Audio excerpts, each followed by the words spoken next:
Мен Әліпбаева Сем Бақтияровна Баймырза Беспаев атындағы мектеп-гимназиясының биология пәнінің мұғалімі. Бүгінгі бейне сабағымыздың тақырыбы экология және болашақ. Бүгінгі сабағымыздың басты мақсаты Қазақстанның денсаулыққа қауіпті қалаларын зерттеу, ластанған қоршаған ортаның адам өміріне тигізетін әсерін талдау, эко-болашаққа арналған жобалар және макеттермен танысу. Топырағына қасиет сіңген киелілердің жері, қарасаң көз шағылар, ұшқан құстың, шапқан аттың шабысы жетпес, шексіз де шетсіз қасиетті қазақ жері. Иә, бұл қазақ даласының көз жалынын жалт еткізер, әсем де қайталанбас аймақтары. Адамзат жаһандық проблемалардың ауыр жүгін арқалап 21 ғасырға қадам басты.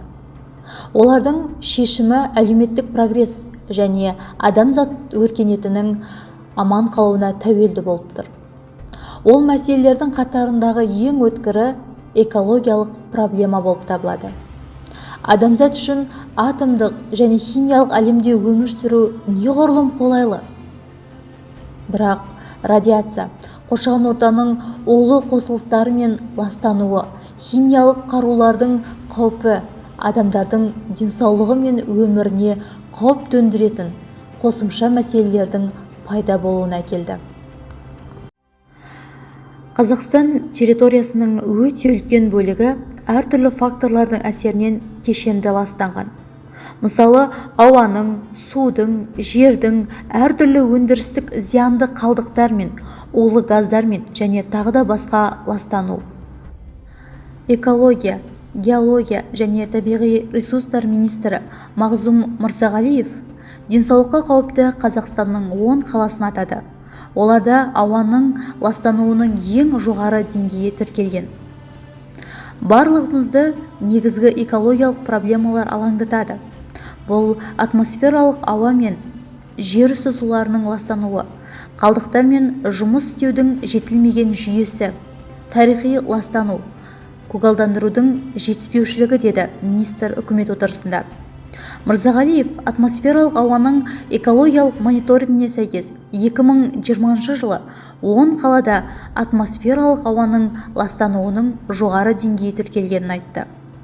Бұл Нұр-Сұлтан, Алматы, Қарағанды, Теміртау, Атырау, Ақтөбе, Балқаш, Өскемен, Жезқазған және Шымкент. Сонымен қатар ластаушы заттардың Павлодар облысында да көп екенін анықталған. Қарағанды облысы Қазақстанның экологиялық жағынан ең ластанған, өнеркәсіптік өндіріс орындары көп шоғырланған ірі өнеркәсіп орталығы. Бұл өңірдегі өндіргіш күштердің даму барысы көптеген жылдардан бері экологиялық зардаптар ескерілмей жүзеге асырылып келеді. Соның салдарынан облыстың атмосфералық ауасы бұзылды. Мәселен, тұрақты көздерден атмосфераға тарайтын ластанған заттар жылына 1 миллион тоннадан асады. Ал бұл жалпы республикадағы барлық қалдықтардың 1/3 деген сөз. Теміртаудың экологиясы бүгінде ел болып алаңдайтын жағдайға жеткен. Қыста бұл шаһарға жауған қар 1 сағаттың ішінде қара түске боялады. Қалаға келе қалсаңыз, ауадағы жағымсыз иісті бірден сезесіз. Теміртаулықтардың айтуынша, мұнда жүрек қан тамырлары аурулары мен қатерлі дертке шалдыққандардың қатары артқан. Алайда денсаулық сақтау саласының өкілдері бұл мәліметтерді жариялауға асықпайды. Оның астарында онсыз да ушығып бара жатқан мәселені ұшырмау қажет деген мақсат бар іспетті. Теміртауда ірілі-ұсақты зауыттар көп. Соның ішіндегі ірі кәсіпорындардың бірі ArcelorMittal Теміртау компаниясы. Теміртауға таралатын түтіннің басым бөлігі осы металлургиялық зауыттан шығады. Теміртаулықтардың металлургиялық завод пен жылу энергия орталығы түнгі уақытта түтінді қатты шығаратын, тіпті кейде еркін тыныстаудың қиын болып кететінін айтып қынжылады. Әлемдегі ең бірінші әрі ғарыш айлағы болып табылатын Байқоңыр соғылмай жатып арнайы факторлар ескерілді. Ол экватор жазықтығына жақын, сонымен қатар ракета ұшыруға қауіпсіз жер болып табылады. Және ғарыштан оралған объектілер үшін де қолайлы. Мұнда ғарышқа сапар шегуге барлық мүмкіндіктер қарастырылған. Осы ерекшеліктердің арқасында ол бүкіл әлемге ең мықты ғарыш айлағының бірі болып табылады. Ракета тасығышқа арналған арнайы тұғырлар мен энергия, сумен қамтамасыз ететін жүйелер де бар. Байқоңырдан орбитаға осы кезге дейін 130-дан аса ракета ұшырылды. Соңғы жылдары Қазақстандағы ғарыш айлағы үлкен экологиялық мәселелер туындатып жатыр. Біздің жерімізге кешеннен жылына 30-35 мың тонна улы заттар таралады. Жиі ұшырылатын ракета қалдықтарынан шығыс және орталық Қазақстан аймақтары ластануда.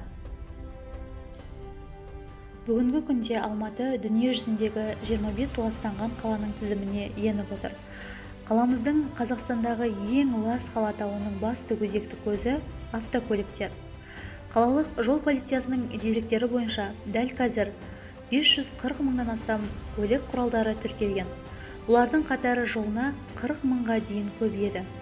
Сондай-ақ қалаға орта есеппен күнделікті 200 мың шамасында автомобильдер келіп кетіп жатады. Ластағыш заттардың зиянды әсер ету сипаты әртүрлі. Ал әрбір 1000 автомобильден күніне ауаға 3000 көміртек оксидтері, тағы сол сияқты отынның толық емес жану өнімдері бөлінеді. Жыл сайын олар 280 миллион тонна шамасында көміртек тотығын, 56 миллион тонна көмірсутек, 28 миллион тонна азот тотығын ауаға қосады. Қазақстан 2013 жылы жасыл экономикаға өту тұжырымдамасын қабылдады. Әлемнің дамыған елдері бұл қадамды әлде қайда ерте жасағаны белгілі. Сарқылмайтын қоршаған ортаға зияны жоқ энергия өндіруді жеделдету үшін еліміз Экспо көрмесін болашақтың энергиясы деген ұранмен өткізді. Жуырда Нұр-Сұлтан қалалық қоғамдық кеңесі қаладағы қоршаған ортаны сауықтыру шараларының 2018-2020 жылдарға арналған кешенді жоспарын бекітті. Жоспарда қалалық табиғи ресурстар және табиғатты пайдалануды реттеу басқармасымен бірге Қазақстанның экологиялық ұйымдары қауымдастығы әзірледі. Аталмыш қауымдастықтың басқарма төрайымының айтуынша, бұл күнде елорда экологиясына қатысты түйткілдер анықталды. 8 бөлімнен тұратын кешенді жоспар сол түйткілдерді шешуге бағытталады. Ақылды қала жобасы аясында қазіргі уақытта өздеріңіз көріп тұрғандай, Нұр-Сұлтан қаласының тұрғындары қоқысты бөлек жинайтын болды. Болашақта Нұр-Сұлтанда электрмен жүретін автобустар пайда болуы мүмкін. Қазір автобустардың саны, олардың бағдары зерттеліп жатыр.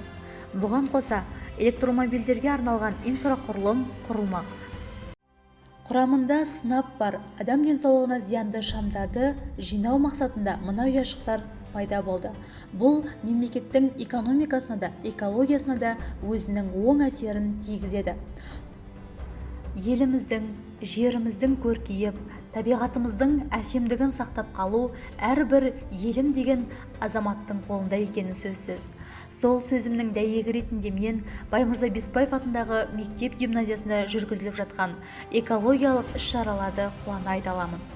Мектебіміз оқушылардың экологиялық сауаттылығын арттыру мақсатында мектеп ауласына тал егіп, түрлі жеміс ағаштарын отырғызып, түрлі түсті гүлдер егіп, мектеп ауласын жасыл желекке айналдырып, жасыл ел экологиясы жобасына бір кісідей атсалысып, өз үлестерін қосуда.